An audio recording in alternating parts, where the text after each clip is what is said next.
मैं उम्मीद करता हूँ कि आप लोग अच्छे होंगे, मस्त होंगे और आपकी तैयारी काफ़ी बेहतर तरीक़ा से चल रहा होगा। तो चलिए दोस्तों, आज का पहला प्रश्न ये रहा कि भगवान बुद्ध को ज्ञान की प्राप्ति कहाँ हुई थी? तो कहाँ हुई थी दोस्तों? सारनाथ में, बोधगया में या लुम्बिनी या कुशीनगर में, कहाँ हुआ था दोस्तों? दोस्तों, अगर आप लोगों को पहले पता हो आंसर तो आप पहले कमेंट में ज़रूर बताइएगा। आपको लास्ट में कितना सही होता है कमेंट करके ज़रूर बताइएगा। तो चलिए आज का पहला प्रश्न देख लीजिए एक बार फिर से। भगवान बुद्ध को ज्ञान की प्राप्ति कहाँ हुई थी? सारनाथ में, बोधगया, लुम्बिनी या कुशीनगर में? तो इसका राइट ऑप्शन हो जाएगा दोस्तों ऑप्शन नंबर बोधगया। दोस्तों बी, ऑप्शन नंबर बी दोस्तों, बी। बोधगया में दोस्तों बुद्ध भगवान का ज्ञान की प्राप्ति हुआ था। चलिए दोस्तों, अब अगला प्रश्न को देख लेते हैं कि आर्य समाज की स्थापना किसने किया था? किसने किया था दोस्तों? स्वामी विवेकानंद थे, राजा राम मोहन राय थे, स्वामी दयानंद सरस्वती थे, रामकृष्ण परमहंस थे। तो कौन थे दोस्तों? इसका राइट ऑप्शन हो जाएगा ऑप्शन नंबर सी, स्वामी दयानंद सरस्वती। दोस्तों आर्य समाज की स्थापना इन्होंने ही किया था, स्वामी दयानंद सरस्वती ने। चलिए आज का तीसरा प्रश्न ये रहा दोस्तों कि भारत का मुख्य भूमि का दक्षिणतम किनारा कौन सा है दोस्तों? इंदिरा पॉइंट है, कन्याकुमारी है, लेह है या जैसलमेर है? कौन सा है दोस्तों? तो ऑप्शन नंबर बी, दक्षिणतम पॉइंट दोस्तों कन्याकुमारी हो जाएगा दोस्तों। इसका राइट ऑप्शन हो जाएगा दोस्तों option number C, option number C. Sorry दोस्तों, ऑप्शन नंबर बी कन्याकुमारी। दोस्तों मैं कन्याकुमारी बोल ही रहा था और ऑप्शन बोल दिया सी। कन्याकुमारी दोस्तों भारत का सबसे दक्षिणतम बिंदु है दोस्तों। चलिए अब अगला प्रश्न ये रहा कि इंसुलिन का प्रयोग किस बीमारी के उपचार में होता है दोस्तों? तो किस बीमारी के उपचार में होता है दोस्तों? कैंसर का, घेघा का, मधुमेह या एनीमिया? तो एनीमिया किस रोग में होता है दोस्तों? तो ऑप्शन नंबर इसका भी हो जाएगा दोस्तों ऑप्शन नंबर सी, मधुमेह। दोस्तों मधुमेह के हाँ बीमारी में इसका इंसुलिन का प्रयोग होता है दोस्तों। तो ऑप्शन नंबर हो जाएगा सी नंबर। चलिए अब ये रहा चौथा प्रश्न, अब ये रहा पांचवा प्रश्न। काफी बार ये प्रश्न एग्जाम में पूछ लिया है दोस्तों कि बिहू किस राज्य का प्रसिद्ध नृत्य है? तो किस राज्य का नृत्य है दोस्तों? तो इसका राइट ऑप्शन हो जाएगा option number A, Assam. Assam दोस्तों बहुत बार आज ये एग्जाम में पूछा गया है कि बिहू किस राज्य का प्रसिद्ध नृत्य है? तो असम का दोस्तों ऑप्शन नंबर ए के साथ चलेंगे। अब छठा प्रश्न ये रहा दोस्तों, देख लीजिए। कौन सी विटामिन आंवले में प्रचुर मात्रा में मिलता है? तो कौन सा मात्रा विटामिन मिलता है दोस्तों? विटामिन ए, विटामिन बी या फिर विटामिन सी है या विटामिन डी है? तो कौन सा है दोस्तों? Option number C, vitamin C. दोस्तों खट्टे फल चीजों में अक्सर विटामिन सी का प्रयोग मिलता है दोस्तों, तो इसलिए आंवला में भी सबसे प्रचुर मात्रा में मिलता है वो विटामिन सी है दोस्तों। चलिए अगला प्रश्न को देख लेते हैं। भारत का प्रथम गवर्नर जनरल कौन था दोस्तों? तो कौन था दोस्तों? लॉर्ड कैनिंग थे, लॉर्ड माउंटबेटन थे या विलियम बेटिंग थे या वारेन हस्टिंग्स थे? तो कौन थे दोस्तों? इसका भी हो जाएगा दोस्तों option number C, William Bentinck. Bharat का प्रथम गवर्नर जनरल था दोस्तों विलियम बेटिंग। चलिए दोस्तों अब अगला प्रश्न को देख लेते हैं, ये रहा आठवां नंबर। कागज का आविष्कार किस देश में हुआ था? तो किस देश में हुआ था दोस्तों? कागज का आविष्कार किस देश में हुआ था? इसका राइट ऑप्शन हो जाएगा, देख लीजिए दोस्तों, ये रहा ऑप्शन हो जाएगा भारत, चीन, अमेरिका या मिस्र। कौन सा किसका हुआ था? तो इसका हो जाएगा दोस्तों आठवां नंबर का बी नंबर, चीन दोस्तों, चीन। भारत का आविष्कार यहीं से हुआ था, चीन से दोस्तों। चलिए रहा नौवां प्रश्न दोस्तों। गौतम बुद्ध का बचपन का नाम क्या था? क्या था? राहुल, वर्धमान, सिद्धार्थ या शुद्रोधन? कौन था दोस्तों? तो इसका राइट ऑप्शन हो जाएगा option number C, Siddhartha. Gautam Buddha का जो नाम था दोस्तों वो सिद्धार्थ था। ऑप्शन नंबर सी के साथ चलेंगे। चलिए अब ये रहा 10वां प्रश्न। रतौंधी किस विटामिन की कमी से होता है दोस्तों? Vitamin A, vitamin B, vitamin C या विटामिन के? किस विटामिन, कौन सी विटामिन की कमी से होता है दोस्तों रतौंधी? तो विटामिन ए दोस्तों, ए 10 का हो जाएगा दोस्तों, A vitamin A. Vitamin A की कमी से होता है दोस्तों रतौंधी की बीमारी जो होती है विटामिन ए की कमी से होता है। चलिए अब अगला प्रश्न को देख लेते हैं, 11 का हो जाएगा। पोंगल किस राज्य का त्योहार है? पोंगल केरल, तमिलनाडु, आंध्र प्रदेश या कर्नाटक? कहाँ का है दोस्तों? तो बी, तमिलनाडु। पोंगल जो है दोस्तों तमिलनाडु का राज्य नृत्य है, तमिलनाडु का। चलिए अब अगला प्रश्न देख लेते हैं। गिद्धा और भांगड़ा किस राज्य के लोक नृत्य है? मेरे ख्याल से तो इस सभी का ऑप्शन पता ही होगा दोस्तों, ऑप्शन नंबर सी पंजाब के साथ चलेंगे। 12 का हो जाएगा ऑप्शन नंबर सी, पंजाब। गिद्धा और भांगड़ा, ये भी बहुत बार, गिद्धा जो है दोस्तों बहुत बार एग्जाम में पूछा गया है, क्योंकि ये सब, भांगड़ा तो सबको पता होगा पंजाब का, लेकिन गिद्धा के बारे में फंस जाते हैं लोग अक्सर, तो इसलिए एग्जाम में बहुत बार ये प्रश्न को भी पूछा गया। तो चलिए अगला प्रश्न को देख लेते हैं। टेलीविजन का आविष्कार किसने किया था? किसने किया था दोस्तों? तो इसका राइट ऑप्शन हो जाएगा option number B, John Logie Baird. John Logie Baird थे दोस्तों, टेलीविजन का आविष्कार इन्होंने ही किया था। चलिए आज का 14 प्रश्न ये रहा, देख लेते हैं। भारत की पहली महिला शासिका कौन थी? रानी लक्ष्मीबाई, रजिया सुल्तान, नूरजहां या सरोजनी नायडू था? कौन था दोस्तों? नूरजहां थे या फिर सरोजनी नायडू थे? तो इसका राइट ऑप्शन हो जाएगा दोस्तों option number B, Razia Sultan. यही थी दोस्तों भारत की पहली महिला शासिक जो थी, रजिया सुल्तान। तो ऑप्शन नंबर बी।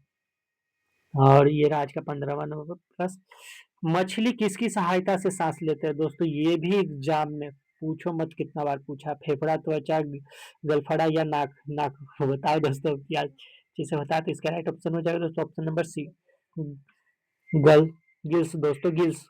गिल्स जिसे गलफड़ा बोलते हैं दोस्तों, गिल्स। गिल्स दोस्तों option number C, gills. Gills के से ये सांस लेता मछली जो है दोस्तों। 16वां नंबर प्रश्न ये रहा दोस्तों, देख लेते हैं। इंकलाब जिंदाबाद का नारा किसने दिया था? सुभाष चंद्र बोस दिए थे या भगत सिंह दिए थे या चंद्रशेखर आजाद दिए थे या फिर कहा गया या फिर महात्मा गांधी ने दिया था? तो कौन दिए थे दोस्तों? इंकलाब का नारा किसने दिया था? आप लोगों को पता है तो जल्दी बताया। तो इसका भी हो जाएगा दोस्तों option number B, Bhagat Singh. इंकलाब जिंदाबाद का नारा जो है दोस्तों भगत सिंह ने दिया था। चलिए अब अगला प्रश्न को देख लेते हैं। दोस्तों अगर आपको मेरा वीडियो अच्छा लग रहा है तो प्लीज चैनल को एक बार सब्सक्राइब करके वीडियो को लाइक जरूर कीजिएगा। जालियांवाला बाग का हत्याकांड कब और कहाँ हुआ था दोस्तों? ये पूछा गया दोस्तों, जालियांवाला बाग का हत्याकांड जो हुआ है वो कब और कहाँ हुआ था? 1919 में अमृतसर में हुआ था, 1920 में लाहौर में हुआ था, 1917 में दिल्ली में हुआ था या 1919 में चोरी चौरा कांड में हुआ, चोरी चौरा में हुआ था? तो कहाँ हुआ था दोस्तों? 17 का हो जाएगा option number A. Option number A दोस्तों 1919 में हुआ था, अमृतसर में हुआ था। 1919 में अमृतसर में हुआ था जालियांवाला बाग, जो काफी प्रसिद्ध रहा था दोस्तों। चलिए अब अगला प्रश्न को देख लेते हैं। 18वां नंबर ये रहा। पंजाब केसरी किसे कहा जाता है दोस्तों? पंजाब केसरी किसे कहा जाता है दोस्तों?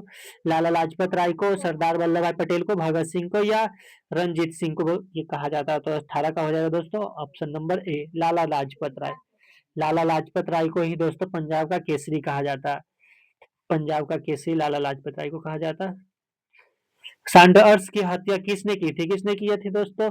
सुखदेव ने, राजगुरु, भगत सिंह या उधम सिंह ने? किसने किया था दोस्तों? तो इसका राइट ऑप्शन हो जाएगा दोस्तों ऑप्शन नंबर सी, भगत सिंह ने। दोस्तों इनका जो हत्या किया था भगत सिंह ने किया था। सैंडर्स की हत्या जो भगत सिंह ने किया था। चलिए अगला प्रश्न को देख लेते हैं। 1857 के विद्रोह में किसने अपना बलिदान सबसे पहले दिया था? तो किसने पहले दिया था दोस्तों? तात्या टोपे, मंगल पांडे या बहादुर शाह जफर थे या रानी लक्ष्मीबाई थे? तो कौन था दोस्तों? तो इसका जो था दोस्तों सबसे पहले जो दिए थे मंगल पांडे, जो दिए थे वो दोस्तों मंगल पांडे थे।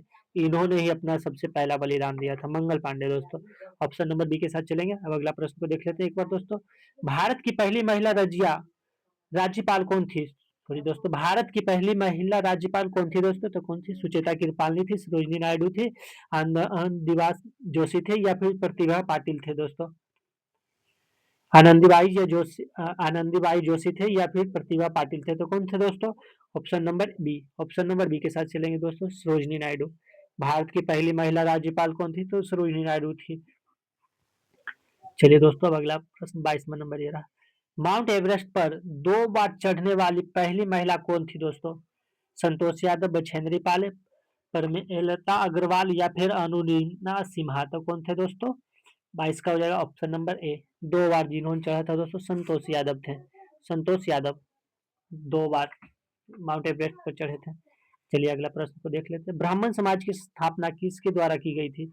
स्वामी दयानंद दोस्तों या राजा राममोहन राय, ईश्वर चंद्र विद्यासागर या फिर केशव चंद्र सेन के द्वारा स्थापना किया गया था? दोस्तों मेरे ख्याल से लगता है इसका ऑप्शन पहले भी हम पढ़ लिए थे इसका ऊपर में। तो इसका हो जाएगा दोस्तों option number B, Raja Rammohan. ब्राह्मण समाज की स्थापना जो था दोस्तों वो राजा राममोहन राय के द्वारा किया गया था। राजा राममोहन राय के द्वारा किया गया था। चलिए दोस्तों अब देख लेते हैं अगला 24वां प्रश्न ये रहा। वेदों की ओर लौटने का नारा किसने दिया था? किसने दिया था दोस्तों? दयानंद सरस्वती थे, विवेकानंद थे, बाल गंगाधर तिलक या फिर कबीरदास थे? किन्होंने कहा था कि वेदों की ओर लौट चले दोस्तों? तो इसका राइट ऑप्शन हो जाएगा option number A, Dayanand Saraswati दोस्तों। वेदों की ओर लौटने का जो नारा दिया था वो दयानंद सरस्वती थे। चलिए अगला प्रश्न को देख लेते हैं दोस्तों ये रहा। रामकृष्ण मिशन की स्थापना किसने की थी? किसने की थी?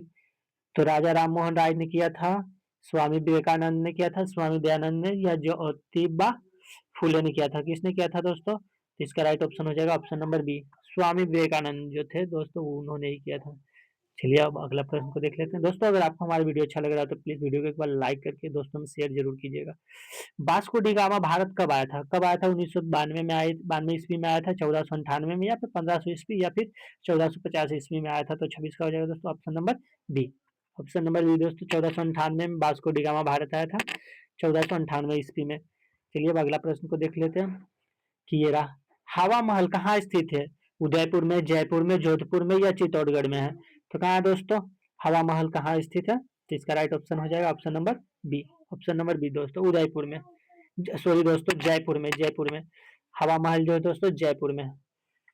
चलिए दोस्तों अगला प्रश्न को भी देख लेते हैं। सिख धर्म के संस्थापक किससे सिख गुरु को माना जाता है? किसे माना जाता है दोस्तों? सिख धर्म का संस्थापक किस सिख गुरु को माना जाता है? गुरु गोविंद सिंह को, गुरु नानक को, या गुरु अर्जुन देव को, या गुरु तेग बहादुर को? किन्हें माना जाता है दोस्तों? तो इसका भी हो जाएगा option number B, Guru Nanak दोस्तों, गुरु नानक जी को। सिख धर्म के संस्थापक जो है गुरु नानक जी को माना जाता है। चलिए अगला प्रश्न को देख लेते हैं। लौह पुरुष किस महापुरुष को कहा जाता है? किसे लौह पुरुष के नाम से किन्हें जाना जाता है दोस्तों? तो 29 का हो जाएगा, सॉरी दोस्तों कौन सा लौह पुरुष किस महापुरुष को कहा जाता है दोस्तों? तो महात्मा गांधी को, जवाहरलाल नेहरू को, सरदार वल्लभ भाई पटेल थे, या फिर बाल गंगाधर तिलक को कहा जाता है? किन्हें कहा जाता है दोस्तों? तो ऑप्शन नंबर सी, सरदार वल्लभ भाई पटेल को कहा जाता है लौह पुरुष दोस्तों, क्योंकि इन्होंने ही संविधान में हाँ जो दो देख रहे हैं दोस्तों इंडिया के, ठीक है, संविधान में तो एकीकरण करने में इनका बहुत ही बड़ा योगदान रहा था, जिसके कारण ही इन्हें लौह पुरुष के नाम से जाना जाता है। नेताजी किस महापुरुष को कहा जाता है? नेताजी चंद्रशेखर आजाद को, सुभाष चंद्र बोस को, सॉरी दोस्तों लाल बहादुर शास्त्री को, या भगत सिंह को? किन्हें कहा जाता है दोस्तों? तो इसका हो जाएगा option number B, Subhash Chandra Bose. Subhash Chandra Bose को ही नेताजी नेताजी महापुरुष को कहा जाता है, इन्हें ही कहा जाता है सुभाष चंद्र बोस जी को। चलिए दोस्तों अब अगला प्रश्न देख लेते हैं। दिल्ली स्थित लाल बहादुर शास्त्री की समाधि का क्या नाम है दोस्तों? राजघाट है, विजय घाट है, स्थल शक्ति, या फिर वीर भूमि है? तो क्या है दोस्तों? अगर आप लोगों को पता है तो जल्दी से कमेंट में बताइए। 31 का हो जाएगा दोस्तों option number B, Vijay Ghat दोस्तों, विजय घाट। विजय घाट दिल्ली में स्थित लाल बहादुर शास्त्री का जो समाधि स्थल है दोस्तों, उनका नाम रखा गया है विजय घाट। चलिए ये रहा आज का 32वां नंबर प्रश्न।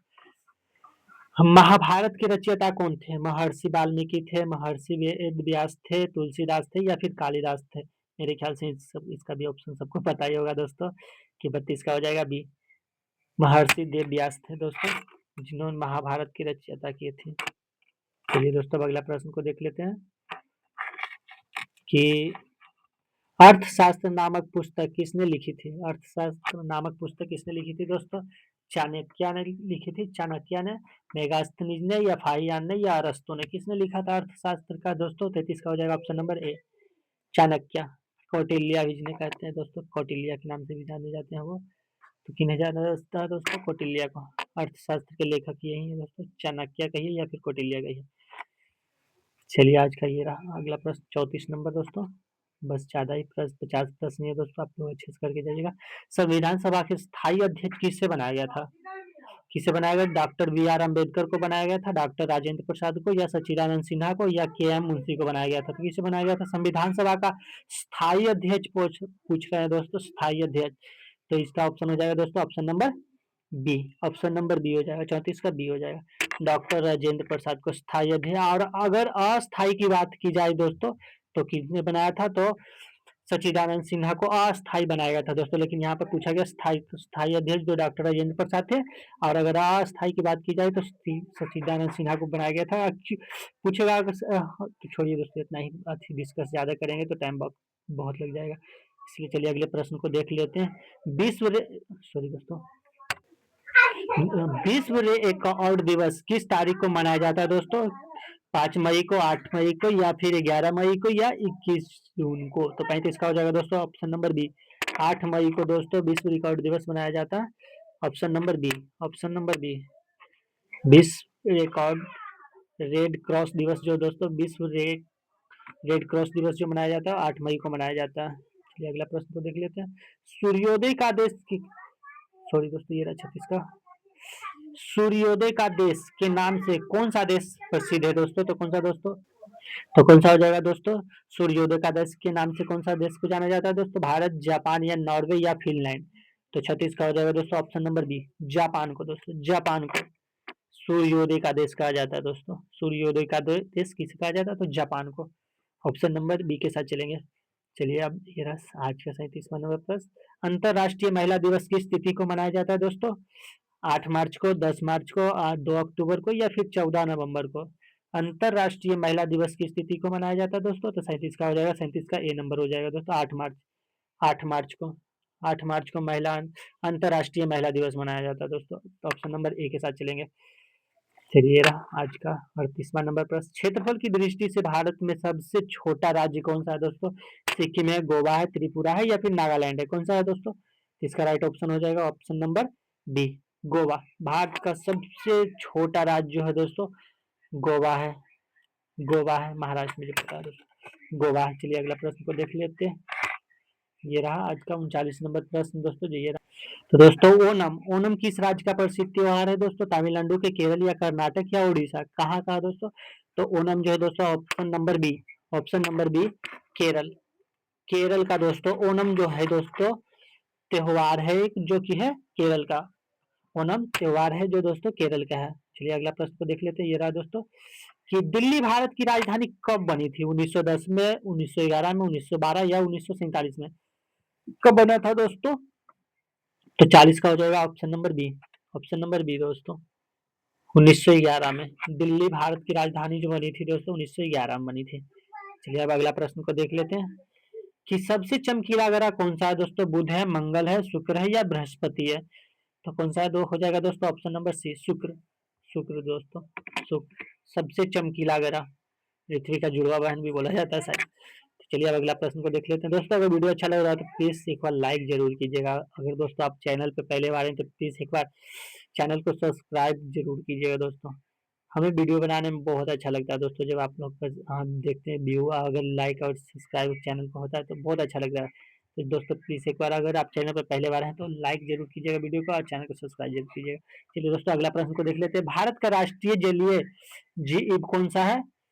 सारखे बहेल है या फिर गंगा डॉल्फिन है या फिर समुद्री घोड़ा है? कौन सा है दोस्तों? तो इसका राइट ऑप्शन हो जाएगा दोस्तों ऑप्शन नंबर बी, सॉरी दोस्तों option number C, Ganga dolphin है दोस्तों। गंगा डॉल्फिन हो जाएगा दोस्तों ऑप्शन नंबर सी हो जाएगा दोस्तों, ये रहा ऑप्शन नंबर सी। चलिए अब अगला प्रश्न को देख लेते हैं दोस्तों। ये रहा 43 नंबर प्रश्न। भारत के राष्ट्रीय झंडे की लंबाई और चौड़ाई के अनुपात कितना है? तो कितना होता है? तो कितना है दोस्तों? तो कितना है? 2.2 हाँ 3 है या फिर 3.2 है या फिर 3 या फिर 4.3 है। तो कितना हो जाएगा दोस्तों ऑप्शन नंबर 43 का क्या होगा दोस्तों? ऑप्शन नंबर बी 3.2, 3 हो जाएगा दोस्तों 2। चलिए दोस्तों अब अगला प्रश्न को देख लेते हैं। ये रहा कि मानव शरीर के किस ग्रंथि को मास्टर ग्रंथि कहा जाता है दोस्तों? थायराइड ग्रंथि है, पीयूष ग्रंथि है या फिर एड्रिनल है या अग्न्याशय को? किसे कहा जाता है? मानव शरीर का किस ग्रंथि को मास्टर ग्रंथि कहा जाता है? तो थायराइड ग्रंथि है, पीयूष ग्रंथि है या फिर एड्रिनल ग्रंथि है या फिर अग्न्याशय है? तो क्या हो जाएगा दोस्तों ऑप्शन नंबर बी, पीयूष ग्रंथि को दोस्तों, प्यूटरी ग्रंथि भी से बोलते हैं। पीयूष ग्रंथि या प्यूटरी ग्रंथि बोलिए दोस्तों, एक ही है जिसे ही मास्टर ग्रंथि के नाम से जाना जाता है। तो चलिए अगला प्रश्न को देख लेते हैं। ये रहा कि कार्बन का सर्वाधिक शुद्ध रूप कौन सा है दोस्तों? कोयला है, ग्रेफाइट है, हीरा है या कोक है? तो कौन सा हो जाएगा दोस्तों? ऑप्शन नंबर सी के साथ चलेंगे, हीरा। ग्रेफाइट का सबसे शुद्धतम रूप जो है दोस्तों हीरा, हीरा ऑप्शन नंबर सी।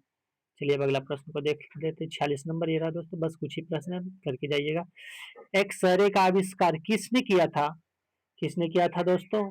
एक्सरे का आविष्कार किसने किया था?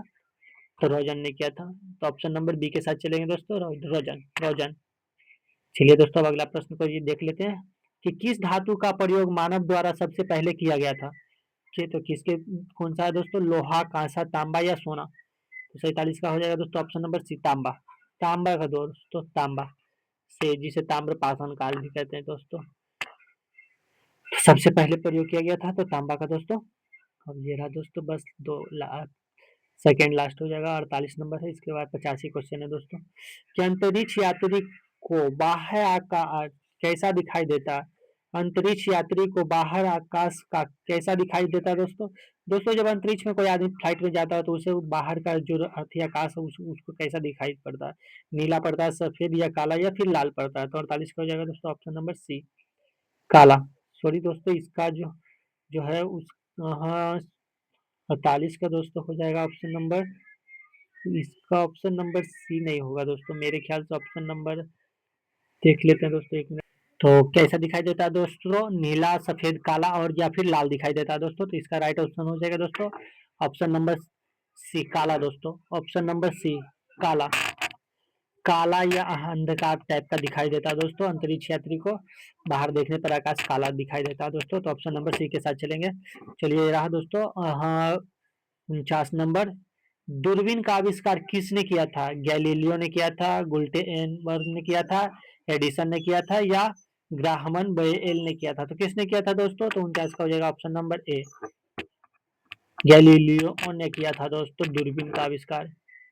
तो ऑप्शन नंबर ए 49 ये रहा दोस्तों आखिरी और लास्ट प्रश्न। दोस्तों अगर आपको वीडियो अच्छा लगा तो प्लीज एक बार लाइक कीजिएगा जरूर वीडियो को। पेसमेकर का संबंध शरीर के किस अंग से है दोस्तों? पेसमेकर का संबंध किससे है दोस्तों? शरीर के किस अंग से? गुर्दे से, फेफड़ा से, हृदय से या फिर मस्तिष्क से है दोस्तों? ऑप्शन नंबर सी दोस्तों, ऑप्शन नंबर सी 25 दोस्तों, हृदय, हृदय सी का दोस्तों ऑप्शन नंबर सी के साथ चलेंगे, गुर्दा। सॉरी दोस्तों, हृदय का दोस्तों, पेसमेकर का संबंध जो है दोस्तों हृदय से है। तो दोस्तों ये था आज का लास्ट प्रश्न। दोस्तों अगर आप लोग को अच्छा लगा तो प्लीज चैनल को सब्सक्राइब जरूर कीजिएगा, वीडियो को लाइक जरूर कीजिएगा दोस्तों।